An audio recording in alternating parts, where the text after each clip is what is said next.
ಎಲ್ಲರಿಗೂ ನಮಸ್ಕಾರ. ನನ್ನ ಹೆಸರು ಛಾಯಾ ಅಂತ. ಒಂದು ಕಾಲೇಜಲ್ಲಿ ಕೆಮಿಸ್ಟ್ರಿ ಪ್ರೊಫೆಸರ್ ಆಗಿ ವರ್ಕ್ ಮಾಡ್ತಾ ಇದ್ದೀನಿ.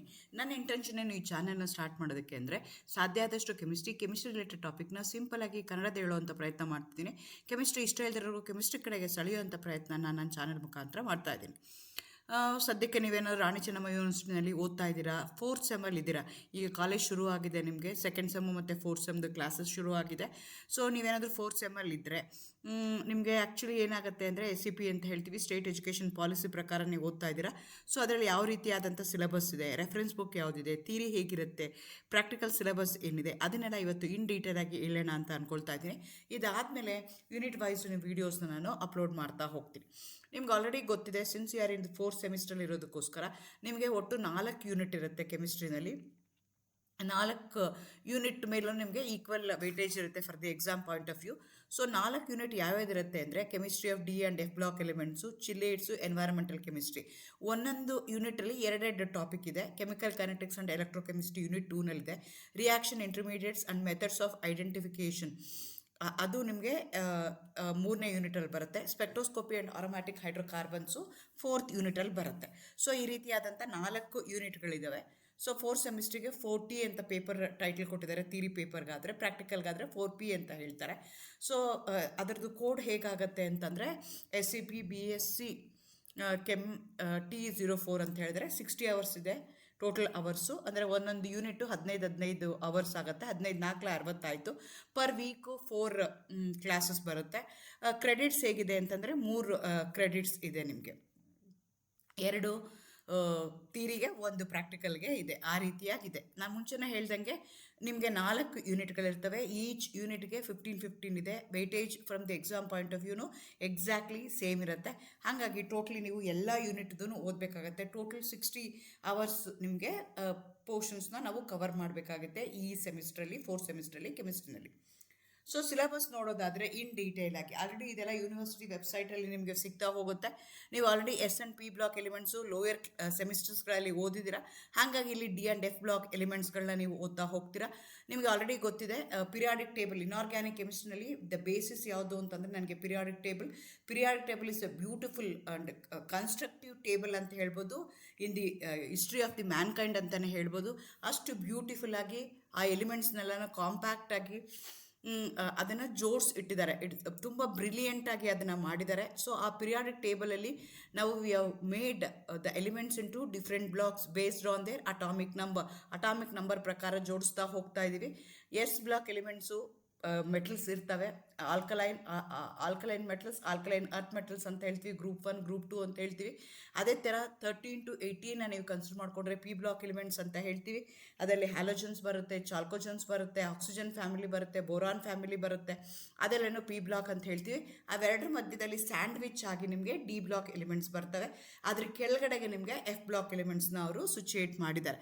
ಸೊ ನೀವು S&P ಬ್ಲಾಕ್ ಎಲಿಮೆಂಟ್ಸ್ ಆಲ್ರೆಡಿ ನೀವು ಓದಿದ್ದೀರಾ. S&P ಬ್ಲಾಕ್ ಎಲಿಮೆಂಟ್ಸಲ್ಲಿ ಏನಾಗುತ್ತೆ ಅಂದರೆ, they are called as representative elements ಅಂತ ಕರಿತೀವಿ.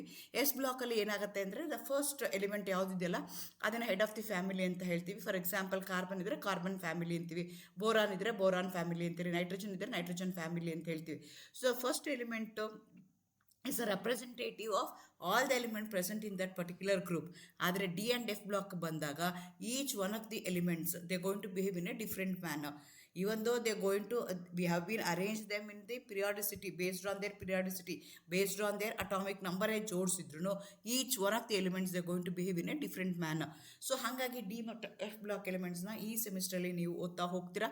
ಅದ್ರದ್ದು ಎಲೆಕ್ಟ್ರಾನಿಕ್ ಕಾನ್ಫಿಗರೇಷನ್ ಇರ್ಬೋದು. And they going to have a variable oxidation state. ಯಾಕೆ ವೇರಿಯಬಲ್ ಸ್ಟೇಟ್ಸ್ ತೊಗೊಳ್ತವೆ? ಎಗೇನ್ ನಾವು ಮಿಕ್ಕಿದನ್ನೆಲ್ಲ ಈಗ S ಮತ್ತು P ಓದ್ಬೇಕಾದ್ರೆ ನಾವೇನು ಮಾಡ್ತೀವಿ, ಇನ್ ಟರ್ಮ್ಸ್ ಆಫ್ ಗ್ರೂಪ್ಸ್ ಓದ್ತೀವಿ. ಆದರೆ D ಆ್ಯಂಡ್ F ಬ್ಲಾಕ್ ಎಲಿಮೆಂಟ್ನ ತೊಗೊಂಡಾಗ we are going to study in terms of period.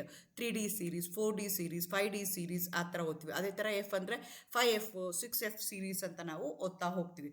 So ಅದನ್ನು ನೀವಿಲ್ಲಿ ಈ ಚಾಪ್ಟ್ರಲ್ಲಿ ಓದ್ತೀರಾ. ಅದೇ ಥರ ಚಿಲೇಟ್ಸ್ ಅಂತ ಇನ್ನೊಂದು ಬರುತ್ತೆ. They also come under coordination chemistry ಅಂತ ಹೇಳ್ತೀವಿ.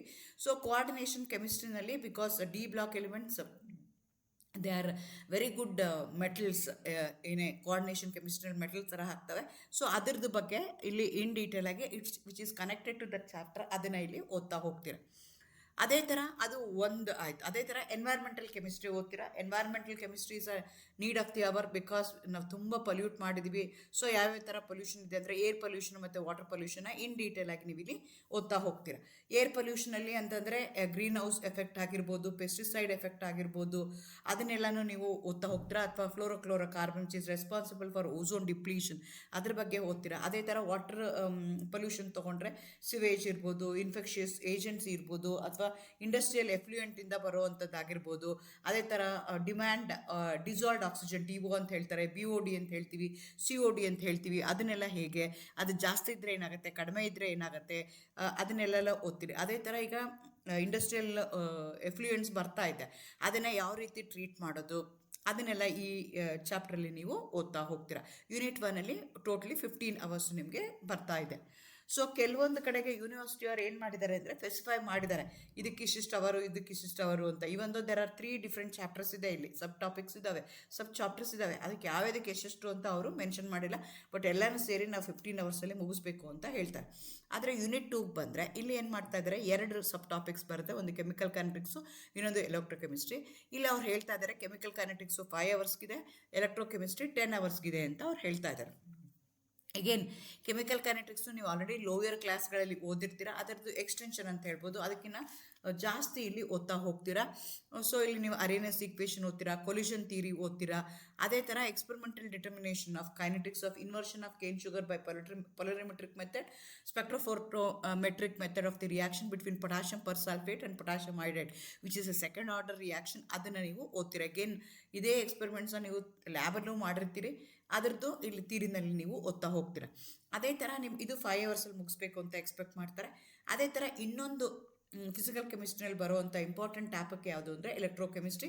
ಅಗೇನ್ ಇದನ್ನು ನೀವು ನೆಕ್ಸ್ಟು ಸೆಮಿಸ್ಟ್ರಲ್ಲಿ ಅಂದರೆ ನೀವು 5th ಸೆಮ್ ಬಂದಾಗೂ ಮತ್ತೆ ಓದ್ತೀರಾ. ಹಾಗಾಗಿ ಇದನ್ನು ಎಲೆಕ್ಟ್ರೋಕೆಮಿಸ್ಟ್ರಿ 1 ಅಂತ ಇಟ್ಟಿದ್ದಾರೆ. ಇಲ್ಲೇನು ಮಾಡ್ತೀರಾ ಅಂತಂದರೆ ಅರೇನಿಯಸ್ ಈಕ್ವೇಷನ್ಸ್ ಇರ್ಬೋದು, ಕಂಡಕ್ಟರ್ಸ್ ಅಂದ್ರೇನು, ಇನ್ಸುಲೇಟರ್ಸ್ ಅಂದ್ರೇನು, ಸ್ಪೆಸಿಫಿಕ್ ಕಂಡಕ್ಟೆನ್ಸ್ ಅಂದ್ರೇನು, ಮೋಲಾರ್ ಕಂಡಕ್ಟೆನ್ಸ್ ಅಂದ್ರೇನು, how the molar conductance going to vary with dilution ಇರ್ಬೋದು, ಇನ್ಫೈನೈಟ್ ಡೈಲ್ಯೂಷನ್ ಇರ್ಬೋದು, ಅದರದ್ದೆಲ್ಲ ಓದ್ತೀರಾ. ಅದೇ ಥರ ನ್ಯೂಮರಿಕಲ್ ಪ್ರಾಬ್ಲಮ್ಸ್ಗಳೆಲ್ಲನೂ ಇಲ್ಲಿ ಓದ್ತಾ ಹೋಗ್ತೀರಾ. ಅಗೇನ್ ಡುಬೆ ಹಕಲ್ ಅನ್ಸಾಗರ್ ಈಕ್ವೇಷನ್ ಇರ್ಬೋದು, Kohlrausch law of independent migration of ions ಇರ್ಬೋದು, ಇದನ್ನೆಲ್ಲ ನೀವು ಇಲ್ಲಿ ಓದ್ತಾ ಹೋಗ್ತೀರಾ. ಸೊ ಇದು ನೀವು ಇಲ್ಲಿ ಕರೆಕ್ಟಾಗಿ ಅರ್ಥ ಮಾಡಿಕೊಂಡ್ರೆ ನೆಕ್ಸ್ಟ್ ಸೆಮಿಸ್ಟರ್ಗಳಿಗೆ ಈಸಿ ಆಗುತ್ತೆ. ಇದು ವೆರಿ ಬೇಸಿಕ್ ಇದೆ, ಇಲ್ಲ ಅಂತಂದರೆ ನಿಮ್ಗೆ ಅಲ್ಲಿ ಕಷ್ಟ ಆಗ್ತಾ ಹೋಗುತ್ತೆ. ಹಾಗಾಗಿ ಅಗೇನ್ 2 ಚಾಪ್ಟ್ರಲ್ಲೂ ನ್ಯೂಮರಿಕಲ್ ಪ್ರಾಬ್ಲಮ್ಸ್ ಬರುತ್ತೆ, ಯಾವ್ದು ಬೇಕಾದ್ರೂ ಕೇಳ್ಬೋದು. ಫಸ್ಟ್ ಯೂನಿಟಲ್ಲಿ ಯಾವುದೇ ರೀತಿಯಾದಂಥ ನ್ಯೂಮರಿಕಲ್ ಪ್ರಾಬ್ಲಮ್ ಇರಲಿಲ್ಲ, ಆದರೆ ಇಲ್ಲಿ ನಿಮಗೆ ನ್ಯೂಮರಿಕಲ್ ಪ್ರಾಬ್ಲಮ್ಸು ಬರ್ತಾ ಹೋಗ್ತವೆ. ಅದೇ ಥರ ಯೂನಿಟ್ 3ಗೆ ಬಂದರೆ ಇಲ್ಲಿ ಅವ್ರು ಮೆನ್ಷನ್ ಮಾಡಿದ್ದಾರೆ ಯಾವ 2 ಯೂನಿಟ್ಸ್ ಇದೆ. ರಿಯಾಕ್ಷನ್ ಇಂಟರ್ಮೀಡಿಯೇಟ್ಸ್ ಇದೆ, methods of identifying the reaction mechanism ಇದೆ. ರಿಯಾಕ್ಷನ್ ಇಂಟರ್ಮೀಡಿಯೇಟ್ಸ್ಗೆ 10 hours, identification of reaction mechanism ಇದೆಯಲ್ಲ ಅದಕ್ಕೆ 5 ಅವರ್ಸ್ ಅಂತ ಅವರು ಮೆನ್ಷನ್ ಮಾಡಿದ್ದಾರೆ. ಸೊ ನಿಮ್ಗೆ ಆಲ್ರೆಡಿ ನೆಕ್ಸ್ಟ್ ಲಾಸ್ಟ್ ಸೆಮಿಸ್ಟ್ರಲ್ಲಿ 3rd ಸೆಮಿಸ್ಟ್ರಲ್ಲಿ ನೀವು ಬೇಸಿಕ್ಸ್ ಆಫ್ ಆರ್ಗ್ಯಾನಿಕ್ ಕೆಮಿಸ್ಟ್ರಿ ಅಂತ ಓದಿದ್ರಿ. ಅದರಲ್ಲಿ ನೀವು ಸುಮಾರು ಓದಿದ್ರಿ. ಅದರದ್ದು ಎಕ್ಸ್ಟೆನ್ಷನ್, ಅದರದ್ದು ನಿಮಗೆ ಅಪ್ಲಿಕೇಶನ್ ಫಾರ್ಮ್ ಅಂತ ಹೇಳ್ಬೋದು. ಸೊ ನಿಮ್ಗೆ ಆಲ್ರೆಡಿ ಗೊತ್ತಿದೆ ಇಂಟರ್ಮೀಡಿಯೇಟ್ಸ್ ಅಂದ್ರೇನು. During the chemical reaction old bond break ಆಗುತ್ತೆ, cleavage of the covalent bond ಆದಾಗ ಹೋಮೋಲೆಟಿಕ್ ಕ್ಲಿವೇಜ್ ಆಗ್ಬೋದು, ಇಲ್ಲಾಂದರೆ ಹೆಟ್ರೋಲೆಟಿಕ್ ಕ್ಲಿವೇಜ್ ಆಗ್ಬೋದು. ಆವಾಗ ನಿಮಗೆ ಏನು ಬರುತ್ತಲ್ಲ ಅಂದರೆ ಕ್ಲಿವೇಜ್ ಆದಾಗ ಓಲ್ಡ್ ಬಾಂಡ್ ಬ್ರೇಕ್ ಆಗಿ ನ್ಯೂ ಬಾಂಡ್ ಫಾರ್ಮೇಷನ್ ಆಗೋಕ್ಕಿಂತ ಮುಂಚೆ ನಿಮಗೆ ಬರುತ್ತಲ್ಲ which is in between the reactants and A product, ಅದಕ್ಕೆ ನಾವೇನಂತ ಕರಿತೀವಿ, ಇಂಟರ್ಮೀಡಿಯೇಟ್ಸ್ ಅಂತ ಕರಿತೀವಿ. Since they are highly reactive, ಅದಕ್ಕೆ ನಾವು ರಿಯಾಕ್ಟಿವ್ ಇಂಟರ್ಮೀಡಿಯೇಟ್ಸ್ ಅಂತ ಕರಿತೀವಿ, ಅಥವಾ ರಿಯಾಕ್ಷನ್ ಇಂಟರ್ಮೀಡಿಯೇಟ್ಸ್ ಅಂತ ಕರಿತೀವಿ. ಅದು ಹೋಮೋಲೆಟಿಕ್ ಕ್ಲಿವೇಜಿಂದ ಆಗ್ಬೋದು, ಹೆಟ್ರೋಲೆಟಿಕ್ ಕ್ಲಿವೇಜಿಂದ ಆಗ್ಬೋದು. ಅದನ್ನೆಲ್ಲನೂ ಓದ್ತೀರಾ. ಯಾವ್ಯಾವ ಥರ ಓದ್ತೀರಾ ಅಂದರೆ ಒಟ್ಟು 5ರಿಂದ 6 ಥರ ನೀವು ರಿಯಾಕ್ಟಿವ್ ಇಂಟರ್ಮೀಡಿಯೇಟ್ಸ್ನ ಓದ್ತೀರಾ. ಕಾರ್ಬೋಕೆಟಿಯಾನ್ಸ್ ಓದ್ತೀರಾ, ಕಾರ್ಬನಿಯಾನ್ಸ್ ಓದ್ತೀರಾ, ಫ್ರೀ ರ್ಯಾಡಿಕಲ್ಸ್ ಓದ್ತೀರಾ, ಕಾರ್ಬಿನ್ಸ್, ನೈಟ್ರೀನ್ಸ್ ಓದ್ತೀರಾ. ಅದೇ ಥರ ಅರೈನ್ಸ್ ಅಂತ ಹೇಳ್ತೀವಿ, ಅದನ್ನು ಓದ್ತೀರಾ. ಸೊ ಇದ್ರದ್ದು ಎಲ್ಲರದ್ದು ಅವ್ರು ಏನು ಎಕ್ಸ್ಪೆಕ್ಟ್ ಮಾಡ್ತಾ ಇದ್ದಾರೆ ನಿಮ್ಮ ಕಡೆ ಅಂತಂದರೆ ಹೇಗೆ ಜನ್ರೇಟ್ ಆಗುತ್ತೆ, ಕಾರ್ಬೋಕೆಟಿಯಾನ್ ಆಗಿರ್ಬೋದು, ಕಾರ್ಬನಿಯಾನ್ಸ್ ಆಗಿರ್ಬೋದು, ಫ್ರೀ ರ್ಯಾಡಿಕಲ್ಸ್ ಆಗಿರ್ಬೋದು, ಕಾರ್ಬಿನ್ಸ್, ನೈಟ್ರೀನ್ಸ್, ಅರೈನ್ಸ್ ಅದಿರ್ಬೋದು, ಸ್ಟೆಬಿಲಿಟಿ ಹೇಗೆ ಎಕ್ಸ್ಪ್ಲೇನ್ ಮಾಡ್ತೀರಾ. ಅದೇ ಥರ ರಿಯಾಕ್ಷನ್ಸ್, ಅವರೇ ಒಂದೊಂದು ನೇಮ್ ರಿಯಾಕ್ಷನ್ಸ್ನ ಕೊಟ್ಟಿದ್ದಾರೆ which going to involve these reactive intermediates. ಅದನ್ನು ನೀವು ಇನ್ ಡೀಟೇಲ್ ಆಗಿ ಓದ್ತಾ ಹೋಗ್ತೀರಾ. ಪ್ರತಿಯೊಂದಕ್ಕೂ ರಿಯಾಕ್ಷನ್ಸ್ ಕೊಟ್ಟಿದ್ದಾರೆ, ಕೆಲವೊಂದಕ್ಕೆ 2 ಕೊಟ್ಟಿದ್ದಾರೆ, ಕೆಲವೊಂದಕ್ಕೆ 1 ಕೊಟ್ಟಿದ್ದಾರೆ. ಈ ಕಾರ್ಬೋಕೆಟಿಯನ್ಸ್ಗಾದರೆ ಡೈನೋನ್ ಫಿನಾಲ್ ರಿಯಾಕ್ಷನ್ ಇದೆ, ಪಿನಕಲೋನ್ ರಿಅರೇಂಜ್ಮೆಂಟ್ ಇದೆ. ಕಾರ್ಬನಯಾನ್ಸ್ಗಾದರೆ ಪರ್ಕಿನ್ ರಿಯಾಕ್ಷನು, ಆಲ್ಡಾಲ್ ಕಂಡೆನ್ಸೇಷನ್ ಓದ್ತೀರಾ. ಫ್ರೀ ರ್ಯಾಡಿಕಲ್ ಮೆಕ್ಯಾನಿಸಮ್ ಆದರೆ ಸ್ಯಾಂಡ್ ಮೇಯರ್ಸ್ ರಿಯಾಕ್ಷನ್ ಓದ್ತೀರಾ. ಕಾರ್ಬಿನ್ಸು, ನೈಟ್ರೀನ್ಸ್ ಅಂತ ಅಂದರೆ they are much more unstable. ಈ ಕಾರ್ಬೋಕೆಟಿಯಾನ್ಸ್ದು ಏನಿದೆಯಲ್ಲ ಅಥವಾ ಸಾರಿ ಈ ಇಂಟರ್ಮೀಡಿಯೇಟ್ಸ್ ಏನಿದೆಯಲ್ಲ ಅದರದ್ದು ಲೈಫ್ ಸ್ಪ್ಯಾನ್ ಎಷ್ಟಿದೆ ಅಂದರೆ 10⁻17 ಸೆಕೆಂಡ್ಸ್ ಅಂತಾರೆ. ಅಷ್ಟು ಶಾರ್ಟ್ ಲೀವ್ಡ್ ಸ್ಪೀಶೀಸ್ ಅವು. ಅದಕ್ಕಿಂತ ಶಾರ್ಟ್ ಅಂದರೆ -10⁻17ಗಿನ್ನೂ ಇರೋವಂಥದ್ದು ಕಾರ್ಬಿನ್ಸು, ನೈಟ್ರೀನ್ಸು. ಅದರದ್ದು ರಿಲೇಟಿವ್ ಸ್ಟೆಬಿಲಿಟಿ ಆ್ಯಕ್ಚುಲಿ ಅದನ್ನು ಟ್ರಿಪ್ಲೆಟ್ ಸ್ಟೇಟು, ಸಿಂಗ್ಲೆಟ್ ಸ್ಟೇಟ್ ಅಂತ ಹೇಳ್ತಾರೆ. ಅದನ್ನು ಇಲ್ಲಿ ನೀವು ಓದ್ತಾ ಹೋಗ್ತೀರಾ. ಅದೇ ಥರ not only in the open chain compound, even in the aromatic compounds ಅದರಲ್ಲೂ ಏನಾಗುತ್ತೆ ನಿಮಗೆ ರಿಯಾಕ್ಷನ್ ಇಂಟರ್ಮೀಡಿಯೇಟ್ಸ್ ಬರುತ್ತೆ. ಅದು ಒನ್ ಆಫ್ ದಿ ಟೈಮ್ಸ್ಗೆ ಬೆನ್ಸೈಮ್ ಅಂತ ಹೇಳ್ತೀವಿ, ಅದನ್ನು ಇಲ್ಲಿ ಓದ್ತೀರಾ. ಸೊ ಇಷ್ಟೆಲ್ಲದನ್ನು ಓದೋದಕ್ಕೆ ನಿಮಗೆ 10 ಅವರ್ಸ್ ಬೇಕು ಅಂತ ಅವರು ಎಕ್ಸ್ಪೆಕ್ಟ್ ಮಾಡ್ತಾರೆ. ಇದು 10 ಅವರ್ಸ್ಗಿಂತ ಜಾಸ್ತಿ ಬೇಕಾಗತ್ತೆ. ಅದೇ ಥರ methods of identifying the reaction mechanism. ಈಗ ನನಗೆ ರಿಯಾಕ್ಟಿವ್ ಇಂಟರ್ಮೀಡಿಯೇಟ್ಸ್ ಅಂದರೆ ಏನು ಅಂತ ಗೊತ್ತಾಯಿತು. ಮೆಕ್ಯಾನಿಸಮ್ ಅಂದರೆ ಏನು ಅಂದರೆ, ರಿಯಾಕ್ಷನ್ ಮೆಕ್ಯಾನಿಸಮ್ ಅಂದರೆ how the reactants are getting converted to product through intermediates. ಅದು ನಾನು ಹೇಳ್ದಂಗೆ ದ ಪಾತ್ ಯಾವ ಥರ ಪಾತ್ ತೊಗೊಳುತ್ತೆ, ಅದು ಹೋಮೋಲೆಟಿಕ್ ಕ್ಲಿವೇಜ್ ಆಗುತ್ತಾ, ಹೆಟ್ರೋಲೆಟಿಕ್ ಕ್ಲಿವೇಜ್ ಆಗುತ್ತಾ, ಯಾವ ಪಾತಲ್ಲಿ ಅದು ಪ್ರಾಡಕ್ಟ್ ಫಾರ್ಮೇಷನ್ ಮಾಡ್ತಾ ಇದೆ, ಅದನ್ನ ಎಂಟೈರ್ ತಿಳ್ಕೊಳ್ತೀವಲ್ಲ ನಾವು, ಅದಕ್ಕೆ ಮೆಕ್ಯಾನಿಸಮ್ ಅಂತ ಹೇಳ್ತೀವಿ. ಈಗ ನಾವು ಯೂಶ್ವಲಿ ಇಷ್ಟು ದಿನ ನೀವು ಎಷ್ಟೊಂದು ಮೆಕ್ಯಾನಿಸಮ್ಗಳನ್ನ ಕಲ್ತ್ಕೊಂಡ್ಬಂದಿದ್ರಿ. ನಾನು ಹೇಳ್ದಂಗೆ ಪಿನಕಲೋನ್ ರಿಅರೇಂಜ್ಮೆಂಟ್ ಇರ್ಬೋದು, ಆಲ್ಡಾಲ್ ಕಂಡೆನ್ಸೇಷನ್ ಆಗಿರ್ಬೋದು, ಇಲ್ಲೆಲ್ಲದಕ್ಕೂ ನಾವು ಮೆಕ್ಯಾನಿಸಮ್ ಬರೆದು ಯಾವ ರೀತಿಯಾದಂಥ ಇಂಟರ್ಮೀಡಿಯೇಟ್ ಬರುತ್ತೆ ಅಂತ ತೋರಿಸ್ತೀವಿ. ಆ ಮೆಕ್ಯಾನಿಸಮ್ ಈಗ ನಾವು ಏನು ಬರಿತೀವಲ್ಲ, ನಿಜವಾಗೂ ಅದೇ ಥರ ಮೆಕ್ಯಾನಿಸಮ್ ಆಗುತ್ತಾ ಇಲ್ವಾ ಅಂತ ನಾನು ಐಡೆಂಟಿಫೈ ಮಾಡಬೇಕು. ಅದಕ್ಕೆ ಇದನ್ನು ಏನು ಐಡೆಂಟಿಫೈ ಮಾಡ್ತೀವಲ್ಲ ಅದನ್ನು ನೀವು ಇಲ್ಲಿ ಓದ್ತಾ ಹೋಗ್ತೀರಾ. ಅದು ಪ್ರಾಡಕ್ಟ್ ಅನಾಲಿಸಿಸ್ ಆಗಿರ್ಬೋದು, ಡಿಫ್ರೆಂಟ್ ಮೆಥಡ್ಸ್ ಆದರೆ ನಿಯರ್ಲಿ ನಿಮಗೆ 10ರಿಂದ 11 methods of identifying the reaction mechanism ಇದೆ. ಅದ್ರಲ್ಲಿ ಕೆಲವೊಂದಷ್ಟೇ ಇಲ್ಲಿ ಹೇಳ್ತಾ ಇದ್ದಾರೆ. ಪ್ರಾಡಕ್ಟ್ ಅನಾಲಿಸಿಸ್ ಅಂತಾರೆ, ಬರೋ ಅಂಥ ಪ್ರಾಡಕ್ಟ್ ಯಾವುದಿದೆ ಆ ಬೇಸ್ ಮೇಲೆ ಯಾವ ಥರ ಮೆಕ್ಯಾನಿಸಮ್ ಆಗಿದೆ ಅಂತ ನಾನು ಹೇಳ್ಬೋದು. ಅಥವಾ ಇಂಟರ್ಮೀಡಿಯೇಟ್ನ ನಾನು ಐಸೋಲೇಟ್ ಮಾಡ್ಬೋದು, ಅಥವಾ ಐಡೆಂಟಿಫೈ ಮಾಡಿ ಈ ಪಾತಲ್ಲಿ ಅದು ಹೋಗುತ್ತೆ ಅಂತ ನಾನು ಹೇಳ್ಬೋದು. ಅದೇ ಥರ ಸ್ಟೀರಿಯೋಕೆಮಿಕಲ್ ಎವಿಡೆನ್ಸಸ್ನ ನಾನು ಯೂಸ್ ಮಾಡ್ಕೋಬೋದು, ಕ್ರಾಸ್ ಓವರ್ ಎಕ್ಸ್ಪೆರಿಮೆಂಟ್ಸ್ ಮಾಡ್ಬೋದು, ಐಸೋಟೋಪಿಕ್ ಸ್ಟಡೀಸ್, ಕೈನೆಟಿಕ್ ಸ್ಟಡೀಸ್, ಈ ಥರ ಬೇರೆ ಬೇರೆ ಸ್ಟಡೀಸ್ ಮಾಡಿ reaction based on the reactive intermediate formed or based on the product form, ಇದೇ ಮೆಕ್ಯಾನಿಸಮ್ ಇದೇ ಥರ ಹೋಗ್ತಿದೆ ಅಂತ ನಾನು ಹೇಳ್ತೀನಲ್ಲ, ಅದಕ್ಕೆ ಇದು methods of identifying the reaction mechanism ಅಂತ ಹೇಳ್ತಾರೆ. ಇದು ನಿಮಗೆ 5 ಅವರ್ಸು ಇರುತ್ತೆ. ಅದೇ ಥರ ಯೂನಿಟ್ 4ಗೆ ಬಂದರೆ ಅಗೇನ್ ಇಲ್ಲೂ ಅವರು ನಂಬರ್ ಆಫ್ ಅವರ್ಸ್ನ ಮೆನ್ಷನ್ ಮಾಡಿಲ್ಲ. ಆದರೆ ನಿಮ್ಗೆ ಏನು ಮಾಡ್ತೀರಾ, ಸ್ಪೆಕ್ಟ್ರೋಸ್ಕೋಪಿ ಓದ್ತೀರಾ. ನೀವು ಆಲ್ರೆಡಿ UV ಸ್ಪೆಕ್ಟ್ರೋಸ್ಕೋಪಿ ಓದಿದ್ದೀರಾ. ಈಗ ನೀವೇನು ಮಾಡ್ತೀರಾ, IR ಸ್ಪೆಕ್ಟ್ರೋಸ್ಕೋಪಿ ಓದ್ತೀರಾ, ಮಾಸ್ ಸ್ಪೆಕ್ಟ್ರೋಸ್ಕೋಪಿ ಓದ್ತೀರಾ. ಅದ್ರ ಜೊತೆಗೆ ಆರೋಮ್ಯಾಟಿಕ್ ಹೈಡ್ರೋಕಾರ್ಬನ್ಸ್ ಲೋಯರ್ ಕ್ಲಾಸಲ್ಲಿ ಅಂದರೆ ಪ್ರೀವಿಯಸ್ ಸೆಮಿಸ್ಟ್ರಲ್ಲಿ ನೀವೇನು ಮಾಡಿದ್ರಿ, ಆಲಿಫ್ಯಾಟಿಕ್ ಹೈಡ್ರೋಕಾರ್ಬನ್ಸ್ ಓದಿದ್ರಿ. ಈಗ ಏನು ಮಾಡ್ತೀರಾ, ಆರೋಮ್ಯಾಟಿಕ್ ಹೈಡ್ರೋಕಾರ್ಬನ್ಸ್ನ ಓದ್ತೀರಾ. ಸೊ ಇನ್ಫ್ರಾರೆಡ್ ಸ್ಪೆಕ್ಟ್ರೋಸ್ಕೋಪಿನಲ್ಲಿ ಅದರದ್ದು ಪ್ರಿನ್ಸಿಪಲ್ ಏನು, ಆಮೇಲೆ ಯಾವ ರೀತಿಯಾದಂಥ ಆರ್ಗ್ಯಾನಿಕ್ ಕಾಂಪೌಂಡ್ನ ನಾವು ಐಡೆಂಟಿಫೈ ಮಾಡ್ಬೋದು based on different stretching frequencies ಏನಾಗುತ್ತೆ. ಅದೇ ಥರ ಮಾಸ್ ಸ್ಪೆಕ್ಟ್ರೋಸ್ಕೋಪಿ, ಸೊ ಅದರದ್ದು ಇನ್ಸ್ಟ್ರುಮೆಂಟೇಷನ್ ಏನು, ಪೇರೆಂಟ್ ಪೀಕ್ ಅಂತೀವಿ, ಬೇಸ್ ಪೀಕ್ ಅಂತೀವಿ, ಇದನ್ನೆಲ್ಲ ನಾವು ಅರ್ಥ ಮಾಡ್ಕೊಳ್ಳೋ ಅಂಥದ್ದು, ಅದನ್ನು ನೀವು ಇಲ್ಲಿ ನೋಡ್ಬೋದು. ಅದೇ ಥರ ಆರೋಮ್ಯಾಟಿಕ್ ಹೈಡ್ರೋಕಾರ್ಬನ್ಸ್ನ ತೊಗೊಂಡ್ರೆ ಅದರಲ್ಲಿ ಹಕ್ಕಲ್ಸ್ ಯೂಸ್ ಮಾಡಿಕೊಂಡು how we are going to call them as aromatic. ಅದೇ ಥರ electrophilic aromatic substitution reaction, halogenation, nitration, sulphonation, Friedel Crafts reaction, ಇದನ್ನೆಲ್ಲ ಓದ್ತೀರಾ. Evidences for 2 step mechanism and evidences for the formation of an electrophile. So ಇದನ್ನು ನಾವು ಯಾವ ರೀತಿಯಾದಂಥ ಎಲೆಕ್ಟ್ರೋಫೈಲ್ formation ಆಗುತ್ತೆ, ಅದೇ ಎಲೆಕ್ಟ್ರೋಫೈಲ್ ಹೇಗೆ ಫಾರ್ಮೇಷನ್ ಆಗುತ್ತೆ ಅನ್ನೋದಕ್ಕೆ ಒಂದಷ್ಟು ಎವಿಡೆನ್ಸಸ್ಸು. ನೆಕ್ಸ್ಟು ಮೆಕ್ಯಾನಿಸಮ್ಸ್ ಯಾವ ಥರ ಇದು ಎಲೆಕ್ಟ್ರೋಫಿಲಿಕ್ ಸಬ್ಸ್ಟಿಟ್ಯೂಷನ್ ರಿಯಾಕ್ಷನ್ಸು ಆ್ಯಕ್ಚುಲಿ 3 ಸ್ಟೆಪ್ಪಲ್ಲಿ ಆಗುತ್ತೆ. ಫಸ್ಟ್ ಸ್ಟೆಪ್ಪಲ್ಲಿ ಏನಾಗುತ್ತೆ, ಎಲೆಕ್ಟ್ರೋಫೈಲ್ ಜನರೇಟ್ ಆಗುತ್ತೆ. ಸೆಕೆಂಡ್ ಸ್ಟೆಪ್ಪಲ್ಲಿ ಆ ಎಲೆಕ್ಟ್ರೋಫೈಲ್ ಏನು ಮಾಡುತ್ತೆ, ಎಲೆಕ್ಟ್ರಾನ್ ರಿಚ್ ಬೆಂಜಿನ್ ನ್ಯೂಕ್ಲಿಯಸ್ನ ಅಟ್ಯಾಕ್ ಮಾಡುತ್ತೆ. ಥರ್ಡ್ ಸ್ಟೆಪ್ಪಲ್ಲಿ ನಿಮಗೆ ಪ್ರಾಡಕ್ಟ್ ಫಾರ್ಮೇಷನ್ ಆಗುತ್ತೆ. ಸೊ ಅದನ್ನೆಲ್ಲನೂ ನೀವು ಇಲ್ಲಿ ಡೀಟೇಲ್ ಆಗಿ ವಿತ್ ಮೆಕ್ಯಾನಿಸಮ್ ಇಲ್ಲಿ ಓದ್ತಾ ಹೋಗ್ತೀರಾ. ಸೊ ಈ ರೀತಿಯಾಗಿ ಒಟ್ಟು 4 ಯೂನಿಟ್ಸ್ ಇದೆ. ಸೊ ಅದಕ್ಕೆ ರೆಫರೆನ್ಸ್ ಬುಕ್ಸ್ ಅಂತಂದರೆ ಅವರೇ ಯೂನಿವರ್ಸಿಟಿ ಅವರೇ ಹೇಳಿದ್ದಾರೆ, ನೀವು ಫಿನಾರ್ನ ತೊಗೋಬೋದು. ಮಾರಿಸನ್ ಆ್ಯಂಡ್ ಬಾಯ್ಡ್ ಅಂತ ಹೇಳ್ತಾರೆ, ಪುರಿ, ಶರ್ಮಾ ಆ್ಯಂಡ್ ಪತಾನಿಯಾ ಅಂತಿದೆ, ಅದನ್ನು ಓದ್ಬೋದು ನೀವು ಇನ್ಆರ್ಗ್ಯಾನಿಕ್ ಕೆಮಿಸ್ಟ್ರಿಗಾದರೆ. ನೀವು ಆರ್ಗ್ಯಾನಿಕ್ ಕೆಮಿಸ್ಟ್ರಿಗೆ ಆಯಿತು ಅಂದರೆ ಫಿನಾರು, ಮಾರಿಸನ್ನ ಓದ್ಬೋದು. ಇಲ್ಲ ಇದೆಲ್ಲ ಇಂಗ್ಲೀಷ್ ಆಥರ್ಸು ಕಷ್ಟ ಆಗುತ್ತೆ ಅಂದರೆ ನಮ್ಮದು ಬಾಲ್ ಆ್ಯಂಡ್ ಬಾಲ್ ಅಂತ ಒಂದು ಬುಕ್ ಇದೆ, advanced organic chemistry by Arun ball and ball ಅಂತ, ಅದನ್ನು ನೀವು ರೆಫರ್ ಮಾಡ್ಬೋದು. Which is A very good book ಅಂತ ನಾನು ಹೇಳ್ತೀನಿ. ಅಂದರೆ ತುಂಬ ಸಿಂಪಲ್ಲಾಗಿ ಎಲ್ಲರಿಗೂ ಅರ್ಥ ಆಗೋ ರೀತಿಯಲ್ಲಿದೆ. ಸೊ ಅಗೇನ್ ಒಂದೇ ಬುಕ್ಕಲ್ಲಿ ಎಲ್ಲ ಸಿಕ್ಕೋದಿಲ್ಲ. ಆರ್ಗ್ಯಾನಿಕ್ಗೆ ಬೇರೆ ಹುಡುಕಬೇಕು, ಇನ್ಆರ್ಗ್ಯಾನಿಕ್ ಬೇರೆ ಟೆಕ್ಸ್ಟ್ ಬುಕ್ ರೆಫರ್ ಮಾಡಬೇಕು ನೀವು. ಅದೇ ಥರ ನಿಮಗೆ ಪೀಟರ್ ಆಟ್ಕಿನ್ಸ್ ಇದೆ, ಅದನ್ನೆಲ್ಲ ಇನ್ಆರ್ಗ್ಯಾನಿಕ್ ಕೆಮಿಸ್ಟ್ರಿಗೆ ಓದಬೇಕಾಗತ್ತೆ, ಹಾಗೆ ಫಿಸಿಕಲ್ ಕೆಮಿಸ್ಟ್ರಿಗೆ ಅದನ್ನು ಓದಬೇಕಾಗತ್ತೆ. ಆ ರೀತಿಯಾಗಿ ಬೇರೆ ಬೇರೆ ಬುಕ್ಸ್ಗಳನ್ನ ನೀವು ತೊಗೊಂಡು ಅಲ್ಲಿ ಯಾವ ರೀತಿ ಎಕ್ಸ್ಪ್ಲೈನ್ ಮಾಡಿದ್ದಾರೆ ಅಂತ ನೋಡಬೇಕು. ಇಲ್ಲ ನಮಗೆ ಟೈಮ್ ಇಲ್ಲ, ಆಗಲ್ಲ ಅಂತ ಹೇಳೋಂಗಿಲ್ಲ.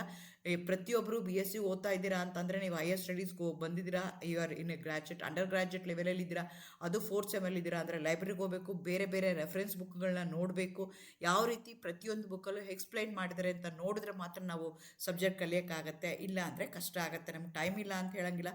ಎಲ್ಲರಿಗೂ ಇಡೀ ಪ್ರಪಂಚದಲ್ಲಿ ಮುದುಕ ಆಗಿರ್ಬೋದು, ಆವಾಗ ಹುಟ್ಟಿರೋ ಮಗು ಆಗಿರ್ಬೋದು, ವಯಸ್ಸಾಗಿರೋರಾಗ್ಬೋದು, ಗಂಡು ಮಕ್ಕಳಾಗಿರ್ಬೋದು, ಹೆಣ್ಮಕ್ಳಾಗಿರ್ಬೋದು, ಎಲ್ಲರಿಗೂ ಒಂದು ದಿನಕ್ಕೆ ಇರುವಂಥದ್ದು 24 ಅವರ್ಸೇ. ಅದನ್ನು ನಾವು ಹೇಗೆ ಯುಟಿಲೈಸ್ ಮಾಡ್ಕೊಳ್ತೀವಿ ಅನ್ನೋದ್ರ ಮೇಲೆ ಹೋಗುತ್ತೆ. ಟೈಮ್ ಇಲ್ಲ, ನಮ್ಗೆ ಆಗಲ್ಲ ಅನ್ನೋಂಗಿಲ್ಲ. ಪ್ರತಿಯೊಂದು ಕಾಲೇಜ್ಗಳಲ್ಲೂ ಲೈಬ್ರರಿ ಇರುತ್ತೆ, ಲೈಬ್ರರಿನಲ್ಲಿ ಇವೆಲ್ಲ ಬುಕ್ಸ್ಗಳು ಇರ್ತವೆ, ಹೋಗಬೇಕು, ನೋಡಬೇಕು, ನೀವು ಅದನ್ನು ರೆಫರೆನ್ಸ್ನ ಮಾಡಬೇಕಾಗತ್ತೆ. ಅದೇ ಥರ ಪ್ರಾಕ್ಟಿಕಲಿಗೆ ಬಂದರೆ ಇಲ್ಲೂ ನಿಮ್ಗೆ ಏನಾಗುತ್ತೆ, 2 ಕ್ರೆಡಿಟ್ಸ್ ಇದೆ, 4 ಅವರ್ಸ್ ಪರ್ ವೀಕ್, ಅಂದರೆ ಒಂದು ವಾರಕ್ಕೆ ಓದಬೇಕಾಗತ್ತೆ. 80 ಮಾರ್ಕ್ಸು ನಿಮಗೆ 80 + 20 ಇರುತ್ತೆ. ಸೊ ಪ್ರಾಕ್ಟಿಕಲ್ಸ್ಗೆ ನಿಮಗೆ ಒಂದು ವಾರದಲ್ಲಿ 4 ಅವರ್ ಇರುತ್ತೆ. ಸೊ 40 ಮಾರ್ಕ್ಸ್ಗೆ ನೀವು ಇಲ್ಲಿ ಅದನ್ನು ಓದ್ಕೋಬೇಕಾಗತ್ತೆ. ಇನ್ನು 10 ಮಾರ್ಕ್ಸು IA ಇರುತ್ತೆ ನಿಮಗೆ. ಸೊ ಈ 40 ಮಾರ್ಕ್ಸ್ಗಳಲ್ಲಿ ನಿಮ್ಗೆ ಏನಾಗುತ್ತೆ ಅಂದರೆ, ಈ ಸಲ ನಾವೇನು ಮಾಡ್ತೀವಿ, ಮಿಕ್ಸ್ಚರ್ ಅನಾಲಿಸಿಸ್ ಮಾಡ್ತೀವಿ. ಮಿಕ್ಸ್ಚರ್ ಅಂತಂದರೆ ಒಂದು ಆ್ಯಸಿಡ್ ಒಂದು ಸಾಲ್ಟ್ ಏನಿದೆಯಲ್ಲ, 2 ಸಾಲ್ಟ್ಗಳನ್ನ ಮಿಕ್ಸ್ ಮಾಡಿರ್ತೀವಿ. ಆವಾಗ ನಿಮಗೆ ಸಾಲ್ಟ್ ಮಿಕ್ಸ್ಚರ್ ಬಂದಿರುತ್ತೆ. ಒಂದು ಸಾಲ್ಟಲ್ಲಿ ಒಂದು ಕೆಟಯಾನು, ಒಂದು ಅನಿಯಾನ್ ಇರುತ್ತೆ. ಸಿನ್ಸ್ ಇಟ್ ಇಸ್ ಮಿಕ್ಸ್ಚರ್ ಆಗಿರೋದಕ್ಕೋಸ್ಕರ 2 ಅನಯಾನ್ಸು, 2 ಕೆಟಯಾನ್ಸ್ನ ನೀವು ಐಡೆಂಟಿಫೈ ಮಾಡ್ತೀರಾ. ಸೊ ಅನಯಾನ್ಸ್ ಅಂದರೆ ಕಾರ್ಬೊನೇಟ್ ಆಗಿರ್ಬೋದು, ಸಲ್ಫೇಟ್ ಆಗಿರ್ಬೋದು, chloride, bromide, iodide, nitrate, sulphate, ಇದನ್ನೆಲ್ಲ ಮಾಡ್ತೀವಿ. ಕೆಟಯಾನ್ಸ್ ಆಯಿತು ಅಂತಂದರೆ ಅದನ್ನು ನಾವು 7 ಗ್ರೂಪ್ಸ್ ಆಗಿ ಕ್ಲಾಸಿಫೈ ಮಾಡಿದ್ವಿ. ಫಸ್ಟ್ ಗ್ರೂಪಲ್ಲಿ ಲೆಡ್ಡು, ಸೆಕೆಂಡ್ ಗ್ರೂಪಲ್ಲಿ ಕಾಪರು, ಥರ್ಡ್ ಗ್ರೂಪಲ್ಲಿ aluminium and iron, Fe2+ Fe3+ Mn2+ ಆಗುತ್ತೆ. ಅದೇ ಥರ ಕೊಬಾಲ್ಟ್, ನಿಕ್ಕಲ್ ಇರ್ಬೋದು, ಜಿಂಕ್ ಇರ್ಬೋದು, ಕ್ಯಾಲ್ಶಿಯಂ ಇರ್ಬೋದು, ಅದೇ ಥರ barium, magnesium, sodium, potassium, ammonium. So ಇದು ಎಲ್ಲನೂ ನಿಮಗೆ ಆಗುತ್ತೆ. ಸಾಧ್ಯ ಆಯಿತು ಅಂತಂದರೆ ಇದ್ರದ್ದು ವೀಡಿಯೋಸ್ ನಾನು ಅಪ್ಲೋಡ್ ಮಾಡೋದಕ್ಕೆ ಟ್ರೈ ಮಾಡ್ತೀನಿ.